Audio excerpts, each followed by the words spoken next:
평안히 주무셨습니까? 여러분 진지하게 성령의 필요를 느끼고 있습니까? 전심으로 그분을 구하고 있습니까? 우리에게 성령이 임하시지 않으면 아무것도 모릅니다. 영적인 것은 영적으로 깨닫게 되는 것이고 분별하는 것이에요. 우리는 지금 하늘에 들어갈 영적인 사람으로 준비하는 영적인 기별을 가지고 지금 우리가 성령을 받기 위해서 모이고 있는 이 모임에 성령께서 우리의 마음을 순간순간 지배하시도록 우리의 마음을 하늘을 향해서 열어주셔야 합니다. 그렇게 하고 계십니까?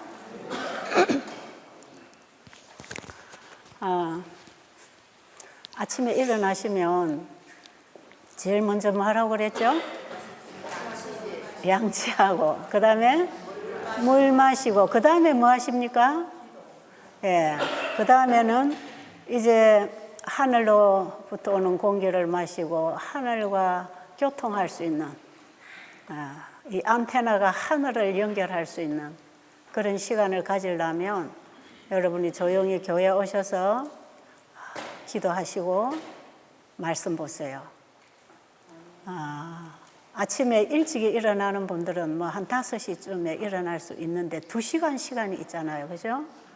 그리고 좀 늦게 오시더라도 6시에까지 오시더라도 7시 시작하니까 그동안에 찬미 부르는 시간 빼더라도 40-50분 여러분이 기도와 말씀으로 개인이 하늘과 교통하는 시간을 가질 수가 있어요.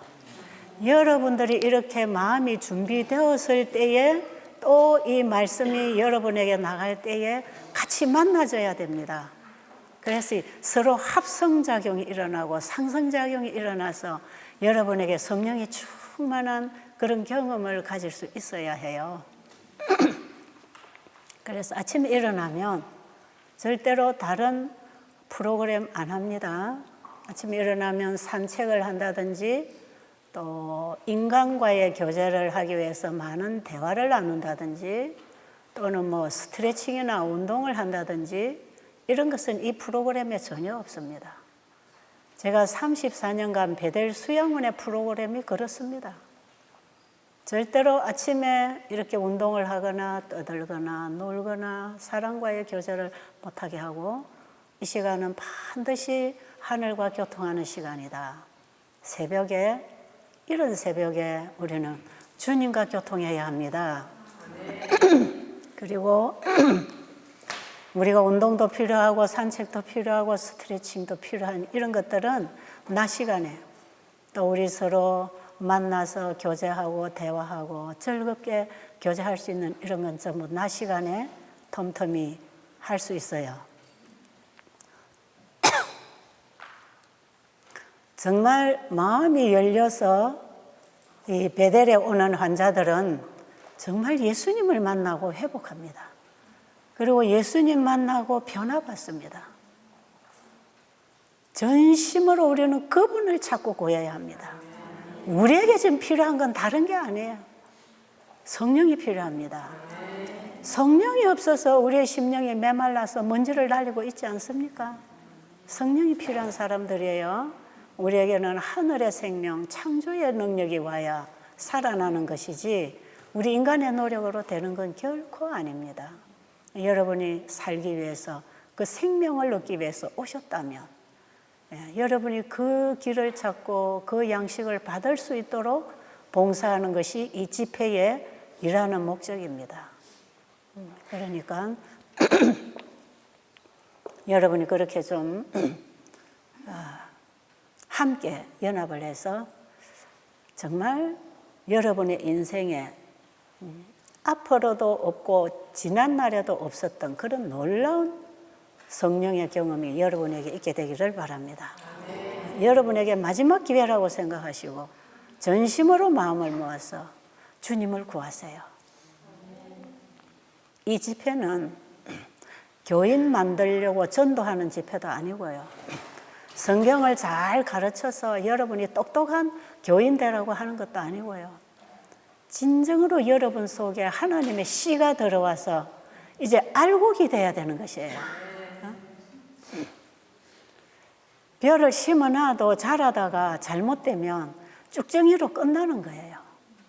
정말 내 속에 예수의 생명이 들어와서 영생의 알곡으로 추수되도록 예수님이 곧 추수하시기 위해서 이 땅에 재림하실 때 그분이 추수해 가실 수 있는 알곡으로 준비가 돼야 되잖아요. 우리가 이 집회는 바로 알곡으로 준비시키는, 예수님의 재림을 맞이할 준비시키는 집회이기 때문에 여러분들이 이 집회의 목적이 뭔지, 이 집회가 여러분에게 뭘 주기를 원하는지, 여러분은 어떻게 준비하고 협력하면서 바로 그 씨를 받아야 되는지,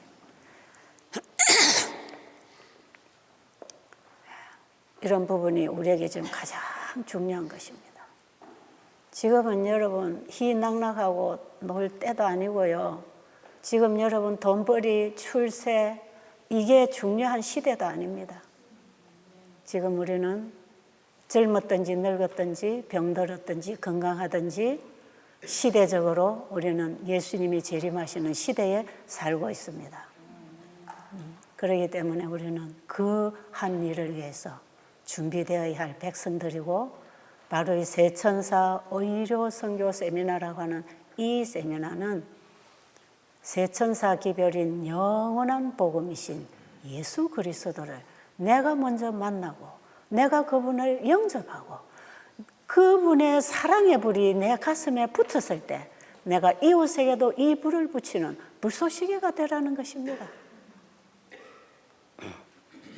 만약에 여러분이 여기 오셔서 그 사랑의 불을 받은 그 불을 경험했다면 여러분은 반드시 나가서 이 불을 붙이는 사람들이 될 것이에요. 우리 조이 선교사가 이번에 외방 선교 얘기를 간단하게 요약을 해서 전해주었지만 거기에서 우리가 뭘 좀 들었느냐 하면 이 세미나에 와서 이게 세천사 기별이구나, 이게 성경이 말하는 영원한 복음이구나, 여기에서 건강기별이 파생되어 나가는 이 건강복음이구나, 이걸 딱 붙잡고 건강기별 앞에 예수님 앞에 그들이 굴복되고 참된 금식을 통해서 하나님의 법칙을 받아들이고 예수님을 만나는 이런 놀라운 변화를 통해서 그들의 가슴 속에 예수님의 사랑의 불이 붙어지면 이들이 나가서 뭐 하는지 아세요? 또 나가서 불 붙입니다. 계속 불 붙여요. 그 얘기 아렇게 했잖아요. 제가 나가서 집회를 해보면 뭘 느끼느냐, 이게 불이 타면 불통이 튀어가지고 여기도 튀어가서 불 붙이고 저기도 튀어가서 불 붙이듯이, 그래서 불이 확 질러지듯이 마지막 성령의 불은 그렇게 번져가야 합니다. 그런데 제가 이런 불모지의 집회를 다니면서 그걸 조금 제가 맛보고 있는 거예요. 이 성령의 불이, 예수님이 이 땅에 붙이려고 오신 그 사랑의 불이, 어제 여러분 영적 친교 읽으셨지요? 바로 그 예수님이 우리에게 이 불을 붙여주러 왔단 말이에요. 내가 땅에 불을 붙이러 왔는데 이 불이 붙었으면, 이미 이 불이 붙었으면 무엇을 더 원하리요? 예수님은 우리에게 사랑의 불을 붙여주러 오셨고 그 불이 우리의 가슴에 붙었으면 그 불이 우리를 태워서 다른 물질에 불을 붙이는 불쏘시개가 될 거 아니겠어요? 복음의 불은 이렇게 퍼져나갈 것입니다. 그래서 여러분 여기 오셔서 바로 예수님을 만나 그 사랑의 불을 받아야 합니다. 이게 성령의 불이요, 이게 사랑의 불이요. 이 불이 내 안에 임하면 모든 미움, 시기, 질투가 사라집니다. 우울증 사라집니다. 정신질환이 치료됩니다. 사랑이 치료입니다. 사랑의 에너지가 바로 창조의 에너지입니다. 그것이 우리의 심령에 와서 붙으면 이것은 가만히 갖고 있을 수가 없어요. 뜨거워서 가만히 못 있어요. 자꾸 붙여줍니다. 그래서 제가 나가서 이 집회를 해보면 여기서 이 집회에서 이 불이 붙으신 사람은 자기 있는 곳에 가서 자꾸 붙여요. 또 붙여요. 그 자꾸 여기저기 집회, 여기도 해야 됩니다. 여기도 해야 됩니다. 여기도 오세요.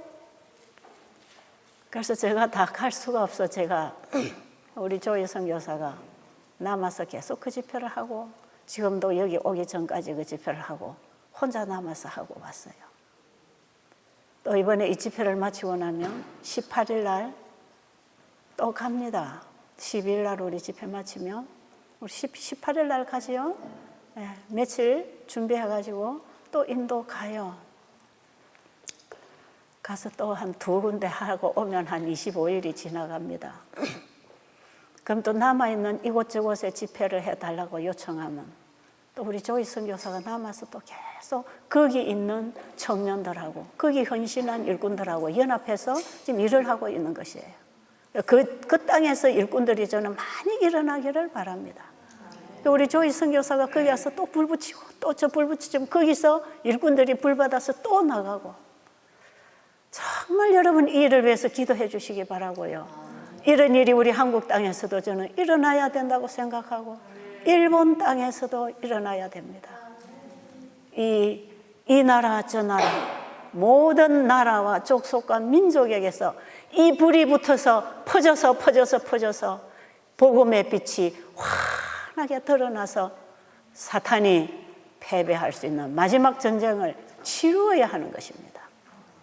우리는 그런 사명, 그런 빛을 가지고 모인 백성들입니다. 지금 그렇지 않습니까?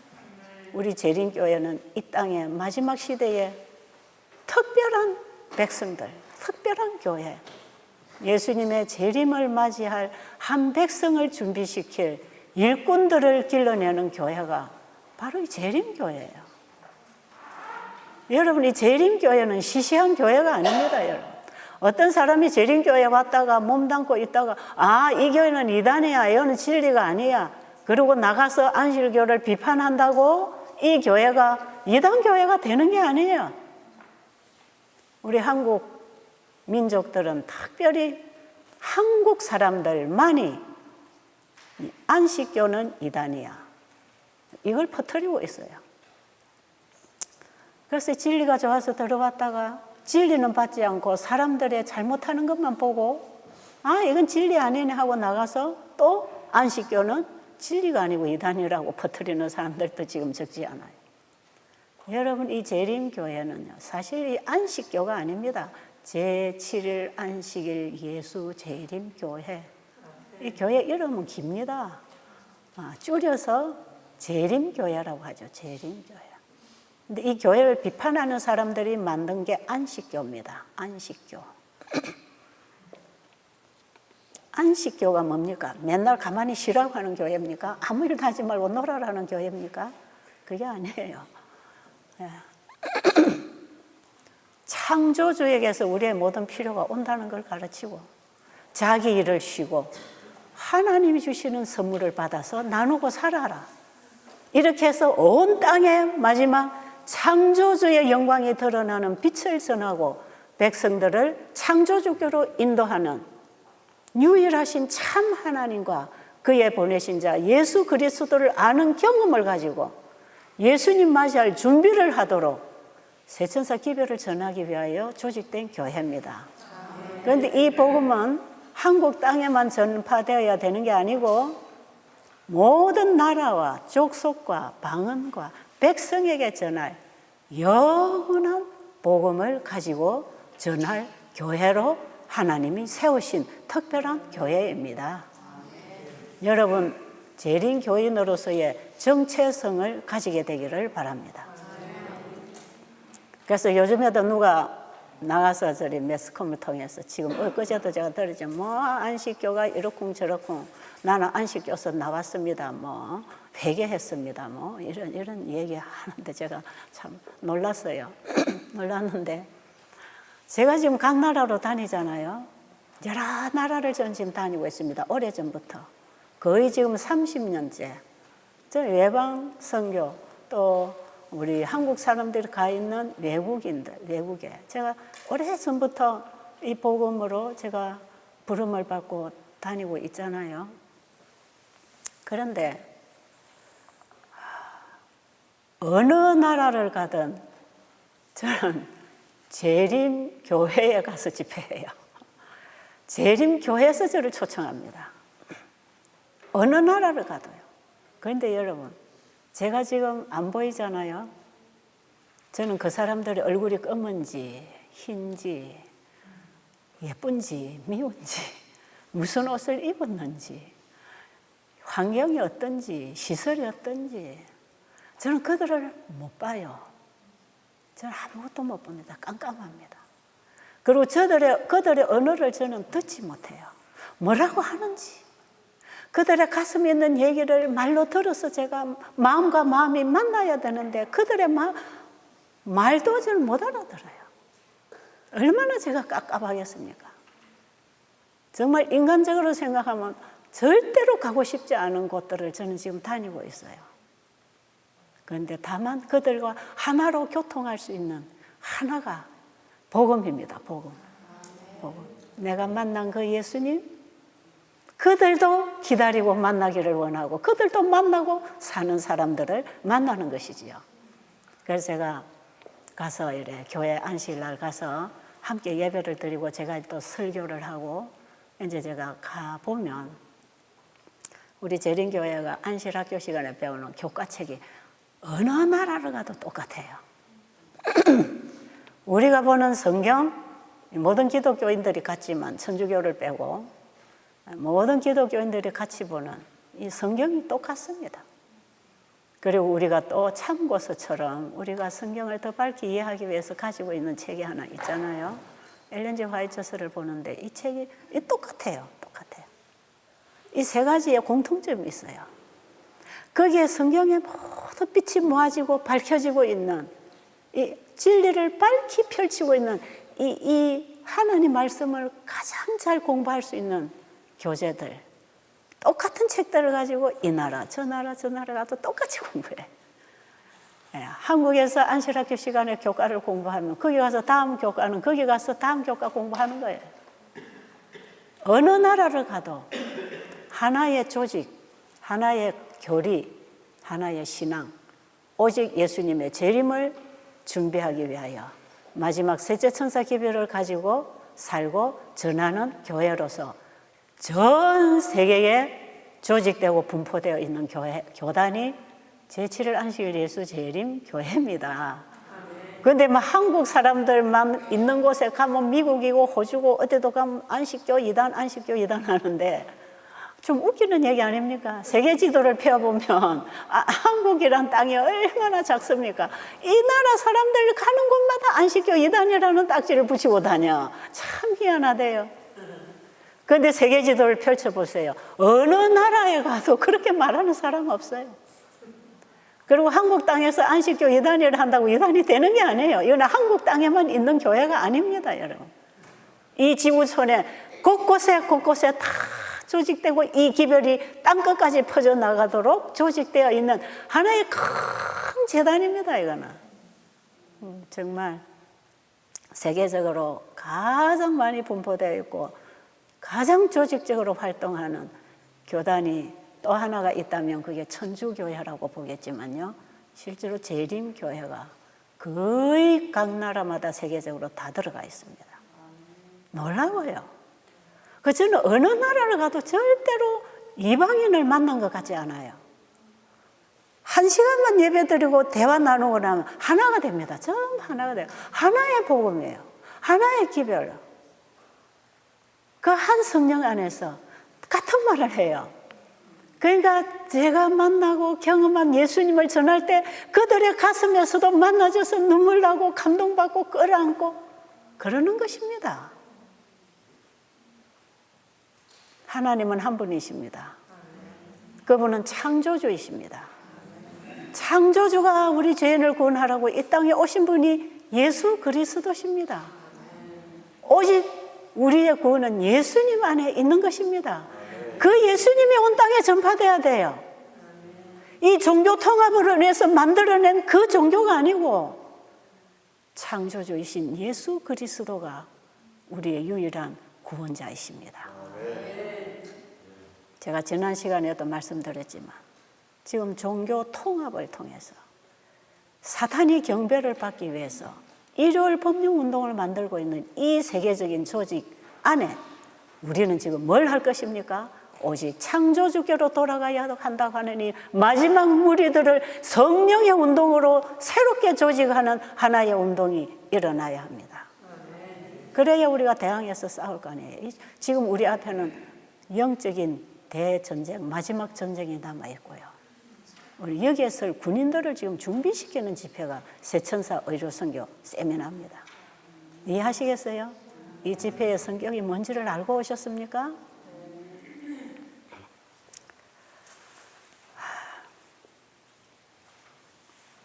이번에 우리 일본에서 참 소중한 성도님들이 많이 오신 것 같아요. 이제 여러분이 영적 신교를 하면서 서로 교제를 하면서 좀 이런 영적인 대화를 나눌 수 있게 되는데요. 제가 개인적으로 만나서 대화하고 상담하시는 분들 참 갈급합니다. 지금 간절합니다. 하나님께서 각 곳에 준비시키시는 영혼들이 있구나. 각 곳에 하나님이 준비시키고 부르시는 백성들이 있다는 것. 여러분, 그 사람이 내가 되는 게 중요합니다. 그렇잖아요. 우리 모두가 그 사람이 되잖아요. 제가 매일같이 몇몇 분들과 대화를 하면서 지금 하나님이 마지막 백성을 준비시키고 계시는군요. 제가 어제도 어떤 분하고 상담하면서 그랬습니다. 하나님이 지금 준비시키고 계시는 시대가 분명하군요.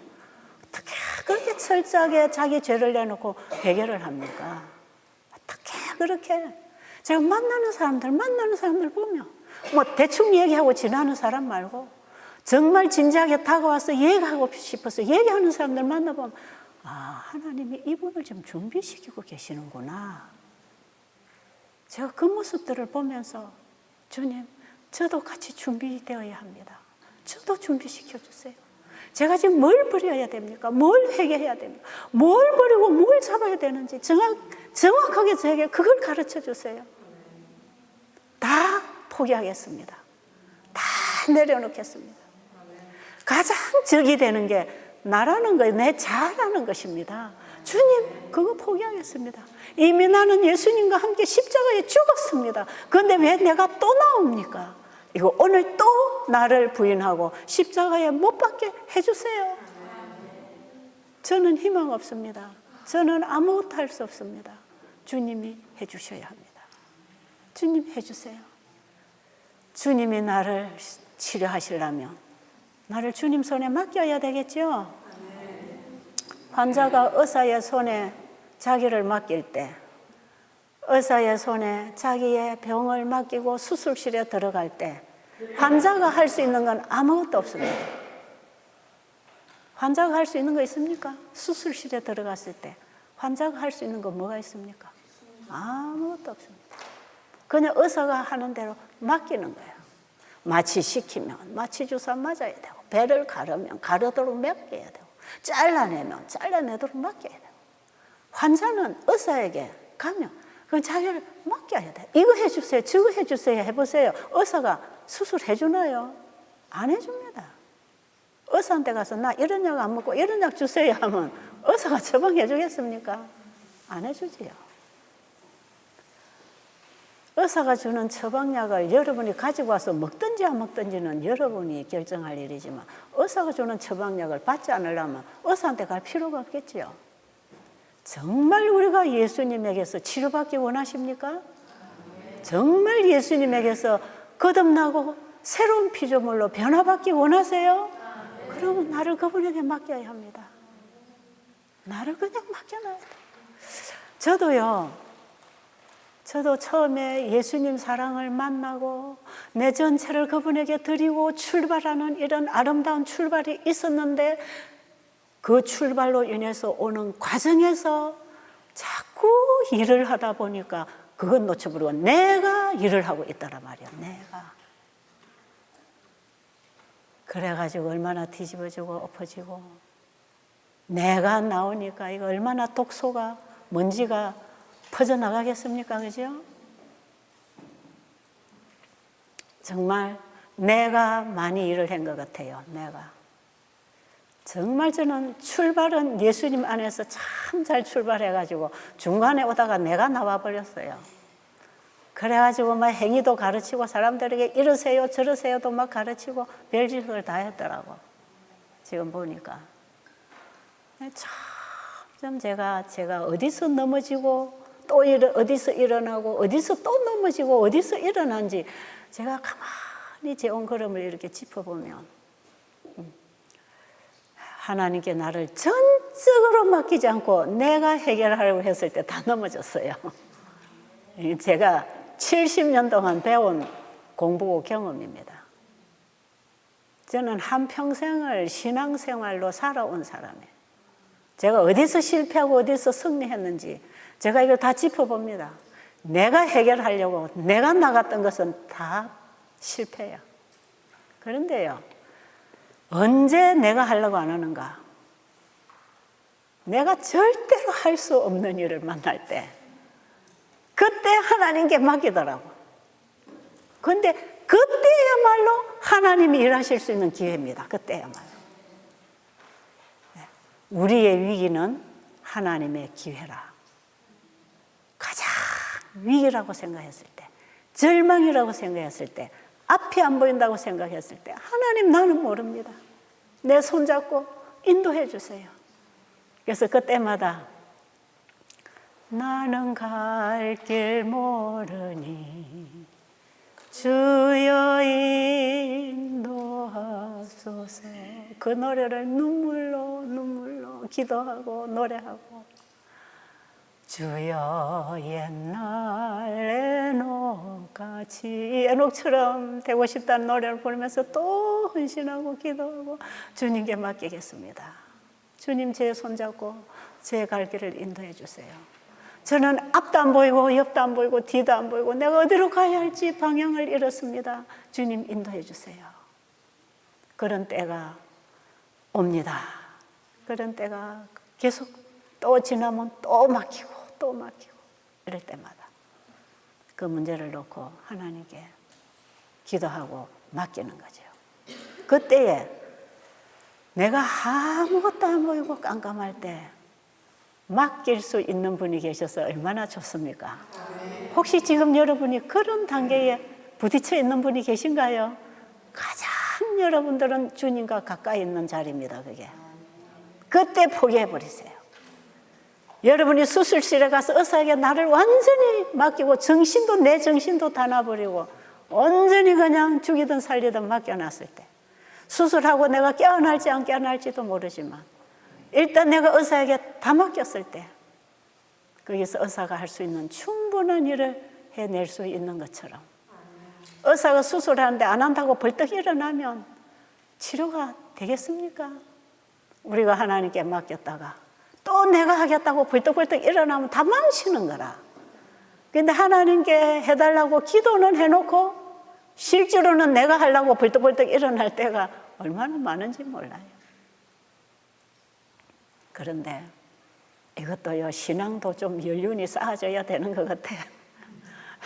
시간이 좀 필요한 것 같아요. 금방 깨어났다고 금방 크는 게 아니라 애가 일어나면 엎치고 뒤치고 기고 걷고 뛰고 하다가 넘어지고 무릎이 깨지고 일어나서 또 걸으면서 달릴 수 있는 성인이 되는 것처럼 우리의 영적인 신앙도 그렇습니다. 저는 제가 겪어볼 때 그래요. 제가 이제 나이가 70이 넘었으니까 조금 제 경험담을 얘기해 줄 수 있겠지요. 저 인생의 경험, 신앙의 경험, 정말 저는 제 인생의 후배들, 신앙의 후배들에게 해줄 얘기들이 있어요. 아, 이렇게 하지 마라. 이렇게 하면 이렇게 된다. 제가 와봤으니까 알 거 아니겠어요? 이 길을 내가 가봤으니까 어디쯤 가면 어떤 게 있고 어디쯤 가면 어떤 게 있고 이쪽으로 가면 편안한 길이고 이쪽으로 가면 가파로운 길이고 그러니 편안한 길은 이쪽이다. 일로 가라. 등산을 갔다 내려오면 등산 올라가는 사람에게 길을 안내해 줄 수 있는 것처럼 우리의 인생, 우리의 신앙이 오래되면 그걸 우리가 쌓아서 경험해서 얘기해 줄 수 있듯이 제가 지금 사람들에게 이 신앙이라는 걸 얘기할 때 제가 그런 과정을 가지고 제가 많이 권면하고 상담하고 또 하나님 말씀을 제시할 수 있는 그런 조금 하나님을 아는 믿음이 제게 생겼어요. 그래서 제가 이제 최근에 들어와서는 어떤 일이 생겨도 하나님께 맡깁니다. 아예 일찌감치 맡겨버려. 내가 막 하다가 안 되면 맡기지 말고 아예 처음부터 어떤 일이 생기면 처음부터 그냥 맡겨. 그런데 왜 어떻게 이렇게 맡길 수 있느냐? 하나님은 우리를 가장 잘 아십니다. 우리의 필요는 내가 태어나기 전부터 다 아십니다. 그리고 우리의 모든 필요는 그분이 다 준비하셨습니다. 그 큰 준비가 영원 전부터 준비하신 예수 그리스도, 영원한 복음, 새 천사가 전하는 예수 그리스도십니다. 준비되었습니다. 우리가 죄의 종으로 이렇게 시달리고 피투성이가 되어서 사망의 엄침한 골짜기에 들어누워서 옴삭달싹도 못할 때 우리를 건져주시고 구해주시러 이 땅에 오신 그 예수님, 그분이 우리에게 계십니다. 그분을 우리가 바라보면 주님, 나의 필요는 주님이 미리 아시고 준비하시고 주실 것입니다. 하나님은 나에게 가장 좋은 것을 주시는 분입니다. 내가 가장 좋아하는 것 가지고 있으면 그것이 나를 가장 망가뜨리는 것이 될 것을 아시는 하나님께서는 그것을 놓으라고 하시고 나에게 가장 필요한 것을 주시는 분이십니다. 그럴까요? 정말 그럴까요? 제가 이런 신앙 경험, 인생 경험을 안 하고 이 말을 하는 게 아닙니다, 여러분. 굽이굽이 제 인생살이에서, 제 신앙 경험에서 그런 일들이 지나가고 지금도 다가오고 또 지나갈 것입니다. 그때마다 처음에는 내가 하려고 막 다투고 실갱이를 하지만 결국에 가서는 포기할 때 하나님이 하신다는 거, 내가 포기해야 하나님이 일하신다는 거, 그게 안식일 아닙니까? 그게 안식일이에요. 그냥 안식교가 아닙니다. 창세기 2장 1절로 3절에 그 안식일은 영원한 복음의 언약이 들어있는 날입니다. 창조의 기념일로서 창조주가 우리의 전체를 책임지고 해주시겠다는 언약의 기념일입니다. 여러분, 창세기 2장 1절로 3절에 그 안식일을 기억해야 된다 이 말이에요. 그게 10계명의 넷째 계명에서 안식일을 기억하라 할 때 그 안식일을, 뭔 안식일을 기억할 것입니까? 창세기 2장 1절로 3절에 그 안식일을 기억하라는 거지요. 지금 새 천사 기별을 전하는 이 새 천사 기별 중에 첫째 천사가 외치는 기별이 하늘과 땅과 바다와 물들의 근원을 만드신 창조주를 경배하라고 할 때에 그 창조주를 경배하라는 그 말은요, 출애굽 20장 8절 이후로 나오는 그 안식일을 기억하라는 것이고, 그 안식일은 창세기 2장 1절로 3절에 그 안식일을 기억하고 그 창조주를 경배하라. 그게 뭐 회복하라는 겁니까? 안식일 회복하라는 말씀인 동시에 우리가 믿고 경배해야 하고 우리가 순종해야 할 그분은 우주 세계를 창조하신 창조주이지 모든 종교가 만들어낸 우상이 아니라는 것입니다. 바로 이 종교 통합으로 인해서 우상이 서고 있는 이런 시대에 우리는 창조주 경배하는 운동이 일어나야 되겠지요. 그래서 새 천사의 기별은 바로 재림 직전에 우리가 온 땅에 외쳐져야 할 기별입니다. 왜? 종교 통합이 온 세상이 통합하고 일어나니까. 사단이 만든 우상이 주인이 되어 있는 우상 종교들이 온 세상의 우상 종교가 다 통합하니까 온 세상에 있는 창조주를 믿는 하나님의 백성들은 창조주를 중심으로 통합해야 될 거 아닙니까? 바로 그 통합시키는 운동이 세천사기별 운동입니다. 그런데요, 제가 아마 내일쯤이나 모레쯤이나 가서 이제 세천사기별의 첫째 천사 얘기를 조금 정리를 해드리려고 하는데요. 바로 이 첫째 천사가 창조주를 경배하라는 이 복음은요, 영원한 복음입니다. 이 땅에서만 창조주 경배가 끝나는 게 아니고 하늘에 가서도 영원 무궁토록 우리는 창조주를 경배하고 산다 이 말이에요. 그러니까 우리가 사단이 에덴 동산에 하나님에 대한 불신, 하나님의 품성에 대한 오해, 하나님 창조주이신 그분을 대적해서 일어났던 사단의 속임수에 빠져있는 우리의 사상 속에 사단의 정신을 빼내고 창조주에 대한 정신을 넣어서 우리의 정신이 창조주만을 믿고 경배하도록 만들어주는 이 세천사기별을 받아들인 성도들은 하늘에 가서 영원히 창조주에 대한 믿음으로 살 것입니다. 여러분, 창조주에 대한 도전이 하늘에서 일어났던 전쟁 아닙니까? 창조주에 대한 믿음, 창조주에 대한 불신, 그러니까 불순종이 일어나서 선악과를 먹은 것이거든요. 하와가 유혹을 받아도 창조주에 대한 확고한 믿음이 있었더라면 사단의 유혹을 물리치고 하나님을 신뢰하고 순종했을 거 아니겠어요? 그 하나님에 대한 믿음을 잃어버렸단 말이에요. 하나님에 대한 경배가 사단에 대한 경배로 바뀌어졌단 말이에요. 그 사단이 이 땅에 내려와서 모든 세상을 사로잡아 나를 경배하라고 하는 것이 지금 마지막 시대에 종교 통합을 통해서 사단이 경배받는 거 아니겠어요? 그리고 사단은 이 세상의 영원한 주인으로서 인간의 경배를 받기 위해서 마지막 최후의 전쟁을 시도하는 게 계시록 13장의 마지막 전쟁입니다. 계시록 13장 전쟁이 지금 우리 시대에 전개되어 가고 있는 시점에 지금 우리가 와 있고요. 계시록 17장에 보면 분명히 사탄은 심판받고 끝납니다. 그렇죠? 다니엘서 7장에 보면 바로 이 작은 뿔 사탄은 심판받고 영원히 멸망하고 성도들에게 이 나라를 돌려준다고 예언되어 있습니다. 이미 우리는 예언된 그 자리에 하늘을 유업으로 받을 백성들입니다.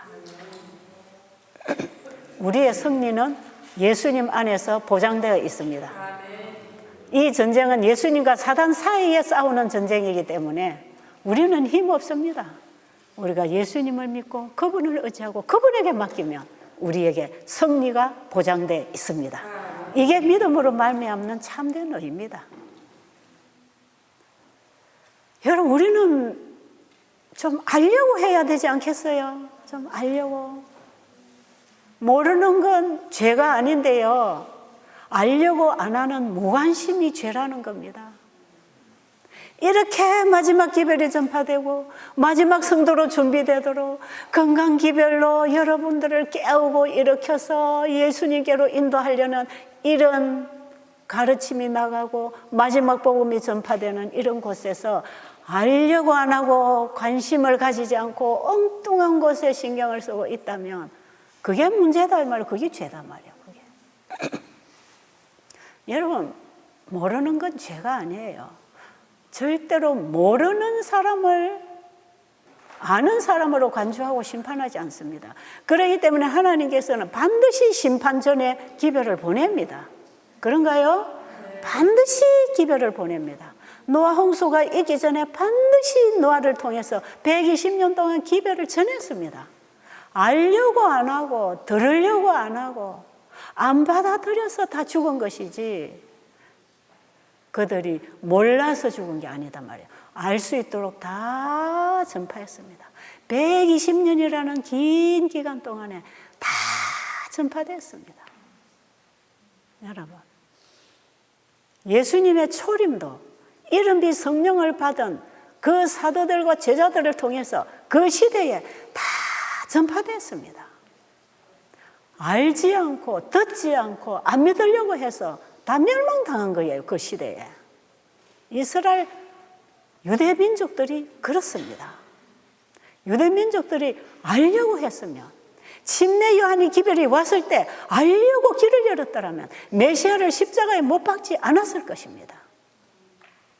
알려고 안 하고 받아들이지 않고 배우려고 안 하니까 내가 아는 게 전부고 자기 자만에 빠져 있었기 때문에 결국은 예수님을 거절했던 것처럼 오늘날 우리도 마찬가지. 예수님이 환자를 불쌍히 여기셨어요. 어제 우리 전도사님이 여기서 잠깐 강의했지만 베델에 지금 너무 불쌍한 환자가 왔어. 시급하게 그 환자에게는 복음을 넣어줘야 될 환자가 왔는데 내가 여기 나올 때 참 마음이 무거웠다. 우리 선교사들에게 잘 좀 하도록 해놓고 오기는 왔지만 마음이 참 편하지 않아. 빨리 그 영혼에게 가서 예수님을 전해줘야 된다는 거. 암이 말기가 되면 터져 나옵니다. 터져 나오면 그 냄새가 얼마나 납니까? 고통이 얼마나 심합니까? 그러니까 냄새가 줄줄 나는 환자가 와서 냄새를 피우니까 옆에 있는 환자들이 다 도망가 버려. 같이 한 방에서 안 있으려고, 같이 밥을 안 먹으려고 하고, 그 사람이 있는 옆에 가지를 않아요. 냄새가 얼마나 나는지. 자, 그런 환자 오면 곤란해요. 환자들은 다 달아나 버립니다. 근데 우리는 그 환자를 보낼 수가 없어요. 예수님을 모르고 죽어가는데 어떻게 내팽개칩니까? 그러니까 이제 우리 전도사 그러잖아요. 그 사람 빨리 예수님을 가르쳐서 복음을 받게 해서 집에 보내야 되겠는데 예수님 모르는 사람이 왔으니까요. 여러분, 그런 사람 보고 너 회개해. 네가 무슨 죄를 지어서 이런 병이 걸려서 이럴 수 있습니까? 왜 그 병이 걸렸겠습니까? 몰라서 무지해서. 엘렌 G 화이트 여사는 그랬어요. 환자들이 병이 드는 것은 무지해서, 알지 못해서, 무엇을 먹고 어떻게 살아야 되고 이 몸을 어떻게 관리하고 마음을 어떻게 관리해야 되는지 몰라서, 무지해서 병이 들기 때문에 이 의료 선교사는 환자들이 왜 병이 드는지 어떻게 할 때 회복할 수 있는지 교육을 시키라 그랬어요. 그래서 의사의 일은 교육하는 일이다. 여러분, 내드린 교재책에 그런 내용 다 써놨어요. 다 옮겨놨어요. 의사가 할 일은 교육하는 일이다. 의사는 교육자로 환자 앞에 서야 한다. 왜 이 병이 걸렸는지 설명을 해줘야 돼. 앞으로 이 병을 걸리지 않도록, 병이 걸려도 치료되도록, 또 예방되도록 의사는 환자에게 가르치라는 거지요. 예수님은 의사로서 교사로서 환자를 만나신 분입니다. 그렇습니까? 의료 선교사는 의사로 교사로. 우리는 의사가 아닙니다. 누구를 전해야 합니까? 예수 그리스도를 전하는, 예수님을 전하는 종으로서 예수님의 말씀을 가르치는 전도자로서 우리는 환자들 앞에 서야 합니다. 내 말을 하지 말고 말씀을 전해주고 내가 치료하는 게 아니라 주님이 치료자라는 걸 가르쳐주는 전도자의 일, 봉사자의 일을 하는 사람이 의료 선교사입니다. 예수님은 자신이 진리이시고 자신이 말씀이시고 자신의 말씀에 창조력이 있어서 환자가 살아났습니다. 그렇습니까? 그리고 자신이 치료자입니다. 자신이 죄를 용서하고 죄인을 구원하고 병을 치료하는 구원자이십니다. 예수님 그분이 의사시고 그분이 진리이십니다. 그분이 말씀이십니다. 그래서 우리는 그분처럼 일 못합니다. 예수님 흉내 내려고 괜히 모방하지 마시고 우리는 뭐 해야 된다? 예수님이 가르치신 그 말씀을 가르쳐야 되고 예수님에게 배운 말씀을 가르치고 예수님이 치료하시는 분이라는 걸 가르쳤어. 그들이 예수님의 말씀을 받고 예수님을 믿고 예수님께 자리를 맡길 수 있도록 복음을 전하는 사람이 돼야 한다. 이게 세천사 의료 선교, 예수님이 가르쳐 주신 의료 선교 복음 전도자들입니다. 우리는 이런 일을 할 사람들입니다. 그런데 내가 예수님을 가져야 예수님을 전해 내놓을 거 아니겠어요? 내가 진리를 배워야 진리를 가르칠 거 아니겠어요? 우리가 지금 배우자는 거죠. 우리가 알아야 돼. 내가 예수님 만나고 내가 예수님 말씀을 씹어 먹어서 알아서 몰라 죽어가는 사람들에게 가르쳐야 되겠죠. 그런데 예수님은 환자들을 만나실 때 어떤 심정으로 만나셨나? 불쌍히 여겼어요.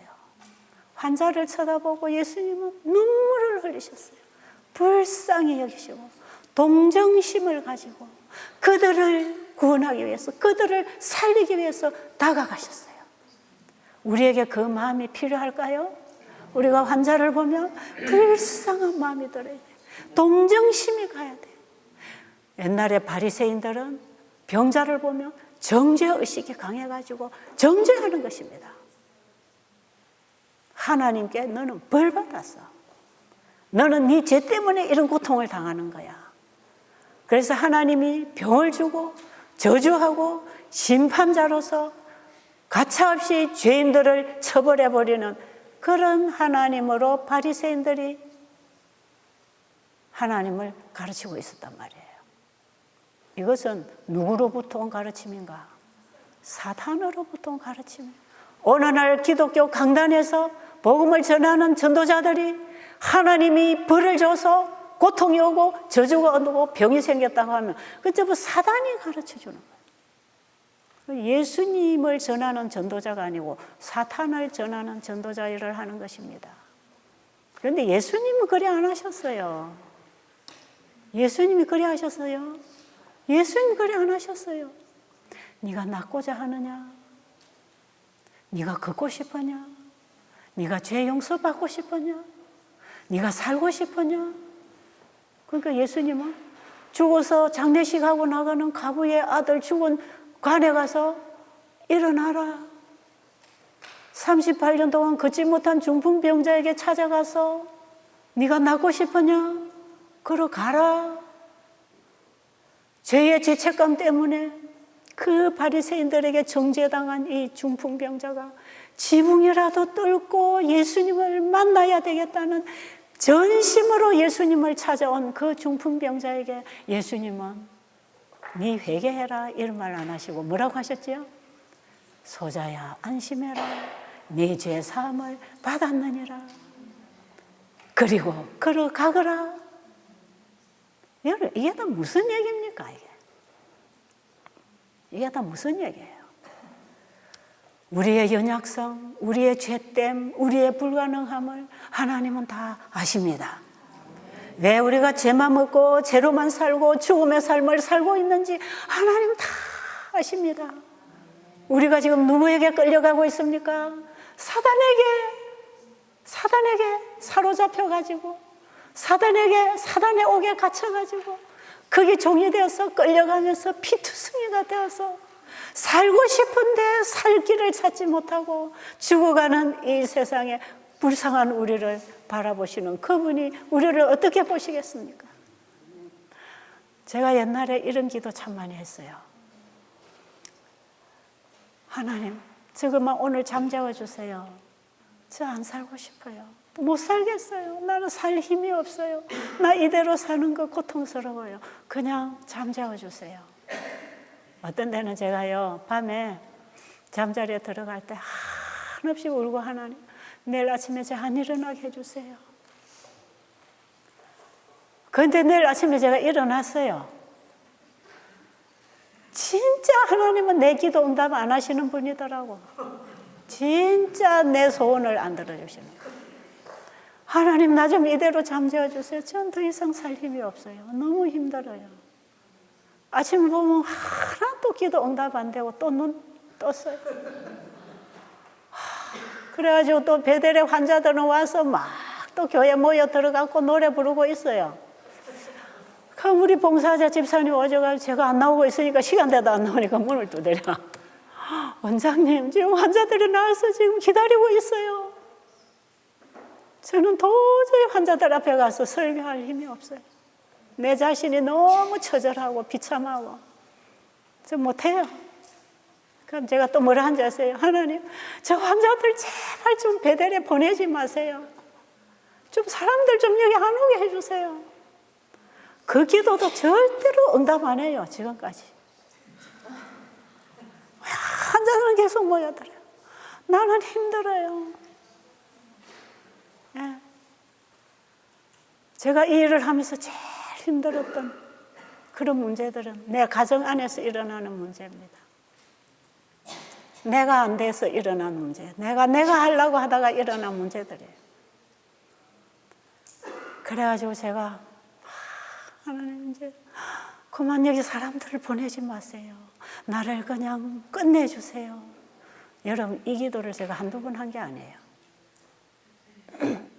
그 기도를 할 때는 뭐가 내 안에 올라왔다는 겁니까? 죄가 나를 괴롭히고 있는 거 아닙니까? 죄의 종이 돼서 시달리다 보면 아이들이나 남편이나 가족관계에 투쟁이 일어나면 그 내가 자꾸 일어나니까 일어나는 거 아니겠어요? 내가 죽어버리면 사단이 누구하고 싸우겠어요? 내가 죽고 예수님이 딱 계시면 예수님하고 사단이 싸워봐야 게임이 안 되니까 포기하지요. 근데 내가 자꾸 일어나니까 사단이 옳거니 됐다. 그리고 나를 흔들지 않겠어요? 그래가지고 제가 주님, 나는 죽고 싶어요. 더 이상 못 살겠어요. 그래서 제가요, 나를 죄로부터 자유케 주시든지 죽음을 주시든지 둘 중에 하나만 저는 갖고 싶어요.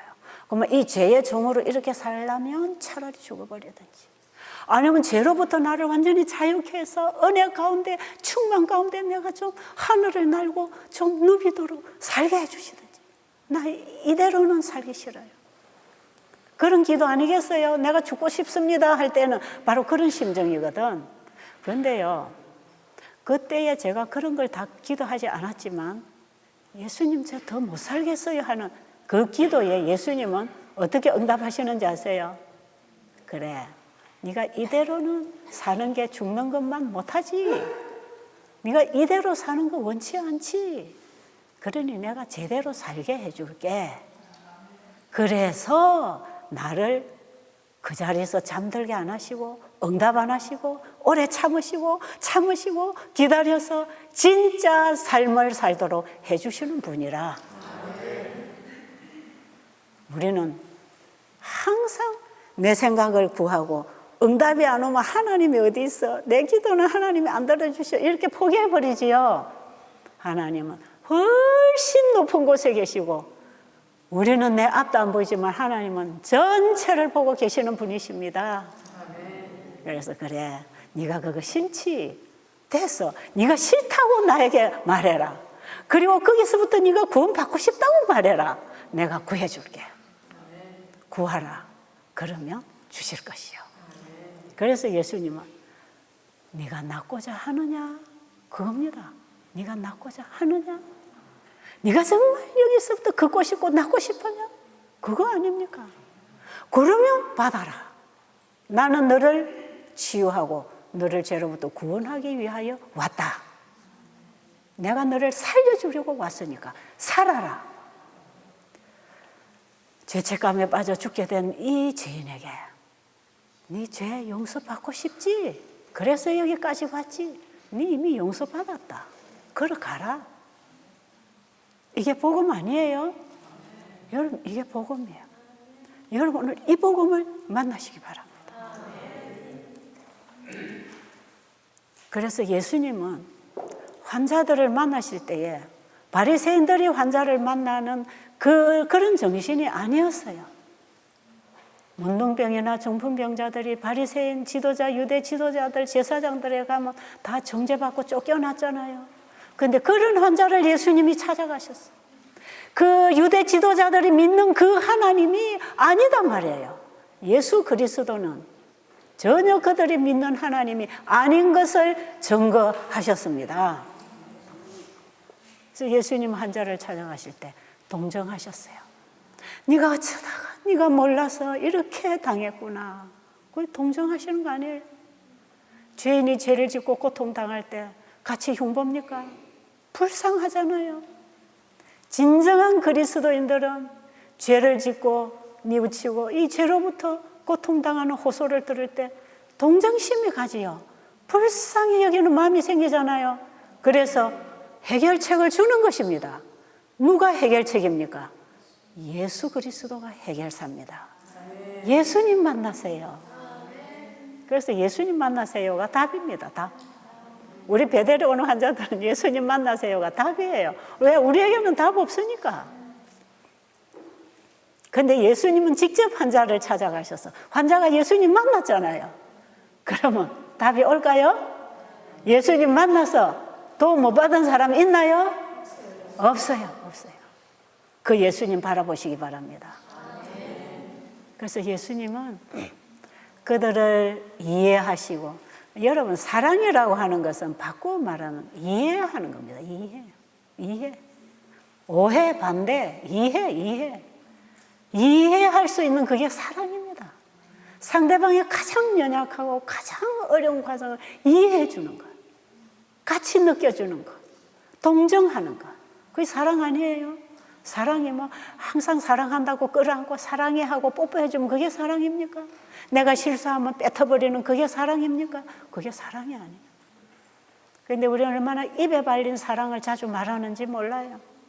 진정한 사랑은 이해하는 것, 동정하는 것, 불쌍히 여기는 것, 이런 게 사랑이라고 생각합니다. 예수님은 환자를 그렇게 보셨어요. 그리고 그 환자가 왜 이렇게 병으로 고통당하는지를 예수님은 아셨기 때문에 엘렌 G 화이트 여사가 쓰신 치료봉사 책에 보면 이런 글귀가 있습니다. 제가 그분의 말씀에서 많이 배웠기 때문에 제가 인용도 자주 해요. 이게 결국은 성경의 예수님을 얘기하는 거기 때문에 똑같습니다. 예수님은 그 환자들을 바라보실 때 그들의 삶 속에 근본적인 변화가 일어나지 아니하면 그들이 멸망당할 것을 아셨다. 환자를 치료해 주셨어요. 병자를 용서해 주셨어요. 죄인을 용서하고 문둥병을 치료하고 세리버 같은 죄인들도 용서하고 다 그들을 구원을 베풀어 주셨어요. 그러면서도 예수님은 그들을 어떻게 보셨다고요? 그러나 그들의 삶 속에 근본적인 변화가 일어나지 아니하면 다 어떻게 된다? 멸망당할 것을 아셨다. 그래서 예수님은 천국 복음을 전파하시고 병자를 고치셨지만 뭘 같이 하셨는지 아세요? 가르치시는 일을 하셨단 말이에요. 마태복음 4장 23절로 25절에 보면 예수님이 사역하신 세 가지 사역이 거기에 기록되어 있습니다. 천국 복음을 전파하시며 가르치시며 병자들을 고치시며 세 가지 사역입니다. 봉사하시고 가르치시고 천국 복음을 전파하시고. 이게 오늘날 우리에게 필요한 복음입니까? 바로 오늘날 복음을 전하는 의료 선교사들이 전해야 할 복음이 바로 이 세 가지의 사역을 하는 복음 전도자가 돼야 된다 이 말이에요. 천국 복음을 전파하시고 나를 믿으면 죽어도 살고 살아서 나를 믿으면 영원히 죽음을 보지 아니하리라. 내 살을 먹고 내 피를 마시는 자는 영생을 가졌고 마지막 날에 내가 이를 다시 살리리라. 내가 너에게 이르는 말이 영이요 생명이라. 예수님은 자기 자신이 자기가 하는 말이 그것이 생명이고 그것이 우리를 살리는 재창조하는 능력이라는 것. 내가 너를 살릴 것이다. 예수님은 자신을 증거했습니다. 구약 성경에 선지자들을 통해서 모세를 통해서 바로 지적했던 그분이 이 땅에 오셔서 내가 그다, 내가 그다, 나를 믿어라, 나를 믿으면 죽어도 산다. 예수님은 자신을 증거했어요. 구약 성경을 가지고 자신을 증거했습니다. 하나님 말씀을 자신을 통해서 생생한 증인으로 증거했습니다. 예수님 자신이 천국 복음이었습니다. 그 시대에. 그리고 예수님의 입에서 나오는 그 말씀이 그들을 변화시키고 가르치는 교훈이 되고 생명에 안내하는 진리가 됐단 말이에요. 생명의 길로 안내하는 안내자 역할을 한 게 그분의 입에서 나오는 말씀이었습니다. 그러니까 예수님을 만난 환자들이 바로 복음을 만나고 예수님의 입에서 나오는 그 가르침을 받았을 때 자기들이 근본적으로 뭐가 잘못되는지를 깨달았겠지요? 그렇겠지요? 그럴까요? 안 그럴까요? 아, 내가 이렇게 해서 이렇게 됐구나. 여러분, 의료 선교사들은 환자들을 만날 때 그들의 삶 속에 근본적인 변화가 일어나지 아니하면 또다시 재발하고 또다시 영혼이 죽을 걸 알아야 합니다. 그래서 어떤 약이나 발라주고 어떤 접이나 짜다주고 어떤 마사지는 해주고 뭔가를 갖다 붙여주고 이거 하면 병 낫는다고 내가 병 고쳐줄 테니까 우리 집에 오라고 그래가지고 이런 거 해가지고 그들이 병 고침을 어느 정도 받을 수 있어요. 예, 여러분이 녹즙을 먹고 마사지를 하고 기름을 발라서 뭘 하고 뜸을 뜨고 예, 어느 정도 좋아질 수 있지요. 그러나 그들의 삶 속에 근본적인 변화가 일어나지 아니하면 다 나중에 뭐 한다? 멸망당할 것을 아셨다. 병이 나은 것 같지만 또 뭐 할 거다? 재발해서 또 죽을 것이다. 예수님 그걸 다 아셨어요. 그러나 예수님은 자연요법을 무시하지 않았습니다. 그렇습니까? 예수님은 절대로 자연의 요법을 무시하지 않았어요. 왜? 하나님 베푸신 이 천연계는 우리 인간들이 살아가는데 영적으로 육적으로 살아가는데 필요한 에너지를 공급하는 통로이기 때문에 절대로 이거 사용하는 거 무시하지 않습니다. 그래서 맹인에게 진흙에 침을 발라 이겨서 신라못에 가서 씻고 오라고 하는 그 심부름을 시키는 그런 예수님이 하신 행위는 우리 인간들이 해야 할 일이 있다는 것을 가르쳐 줍니다. 그리고 자연의 요법들을 하나님이 주신 자연 치료제들을 사용할 필요가 있다는 것을 가르쳐 주시는 모본이었습니다. 그래서 오늘날 우리가 천연 치료제들을 사용하는 걸 무시하는 게 아닙니다. 때로는 병원에 가 수술해야 되고 약도 써야 되고 진짜 피곤할 때 마사지를 해서 혈액순환을 시켜주는 것도 필요하고 어떤 뭉쳐있을 때 뭔가 좀 피를 뽑아서 순환을 시켜줄 필요도 있고 못 씹어 먹을 때는 즙을 짜서라도 먹여야 되고 삶아서라도 물을 마셔야 되고 할 수 있는 것들이에요. 그러나 그들의 삶 속에 근본적인 변화가 일어나지 않으면 다 나중에 뭐 한다? 병은 고침받아도 영혼이 멸망당한다. 그걸 예수님이 아셨단 말이에요. 그러니까 세천사 기별인 영원한 복음을 전하는 의료 선교사들은 어떤 일시적인 요법을 가지고 일시적인 도움을 주는 것에 만족하지 말고 그들에게 근본적인 변화가 일어나도록 천국 복음을 전하고 진리를 가르쳐서 그들이 회복되는 경험을 하도록 해주라 이 말이에요. 여러분 세천사 의료 선교가 왜 세천사 의료 선교냐? 왜 세천사 의료 선교입니까? 지금 의료 선교 세미나는 세계적으로 곳곳에서 활발하게 지금 교육 사업들이 이루어지고 있어요. 한국뿐 아니라 제가 미국 어디 태국이고 미국이고 어디고 인도고 말레이시아고 가면 가는 데마다 합해 보건절제부에서 이거 전개하고 있습니다. 의료 선교사 양성 세미나 다 합니다. 지금 다 많이 해요. 지금 때가 때이니만큼 의료 선교 운동이 지금 일어나고 있어요. 그런데 지금 한국에서 만드신 분이 고치신다. 이 팀, 베델 팀이라 그러죠. 한국의 베델 팀이 와서 가르치는 것은 와, 새로운 게 왔다 이러죠. 새로운 게 왔다. 그러고 사람들이 와요. 오전 8시 7분입니다. 야, 시간이 넘어갔어요. 죄송합니다. 여러분 기도할 시간 다 까먹었네요. 그래서 한마디만 하고 마칠게요. 제가 그래요. 여러분 지금 이 한국에서 온 이 건강기별이 새로운 게 아닙니다. 원래 있던 것입니다. 원래 있던 것을 우리가 찾아서 원래 것을 회복시키자는 것이라 세천사의 기별은 원래 무너진 데를 수부하는 기별입니다. 안식일을 중심으로 해서 우리의 전반적인 신앙개혁을 요구하는 무너진 데를 수부하는 우리가 잃어버린 하늘의 율법 품성을 잃어버린 걸 다 회복하는 기별이 세천사 기별이에요. 제가 가지고 온 것은 새로운 게 아니고 원래 있던 거라. 원래 있던. 그래서 제가 남아시아 지회에 가서 이 세미나를 할 때에 이제 그런 얘기를 했었는데 그 지회 보건절제부장님이 그 얘기를 딱 듣고 와, 도전받았다고 그 얘기를 하시더니 이번에 제가 인도에 마지막 집회 하는데 이분이 오셔서 환영 인사 말씀을 해주셨어요. 지회에서 오셔가지고. 그러면서 이분이 환영 인사할 때 뭐 하는지 아세요? 지금요 한국에서 이 만드신 분이 고치신다 이 세미나는 원래 성경에 있던 걸 가르치는 거니까 여러분 잘 배우라고. 그렇게 와서 환영 인사 시간에 아주 소개를 너무 잘 하시더라고요. 지금 여기서 배우는 건 원래 있던 겁니다. 이 새로운 게 아닙니다.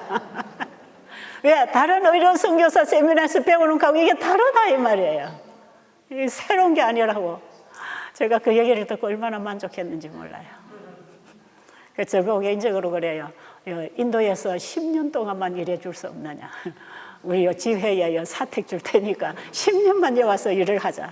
이 힌두교인들에게 이 기별을 전해야 되겠으니까. 제가 그건 대답 못했지요. 나는 인도만 오는 사람이 아니니까 제가 몸이 여러 개면 모르겠지만 제가 웃고 지났습니다. 그냥. 어쨌든 여러분 이것은 원래 하나님이 주신 거 회복하고 일으키는 것입니다. 세천사 기별이 바로 그거 하는 것이에요. 우리가 잃어버린 것 회복하는 것입니다. 이게 개혁운동입니다. 기도드리고 마치겠습니다. 살아계신 우리 아버지가 살아계시고 그래서 아버지의 말씀도 살아있어서 지금도 그 말씀이 나가는 곳에 하나님의 능력이 역사하고 말씀을 받는 자들이 살아납니다. 이 생명의 말씀에 우리의 마음을 열게 해 주시옵소서. 예수님 이름으로 간절히 기도드렸습니다.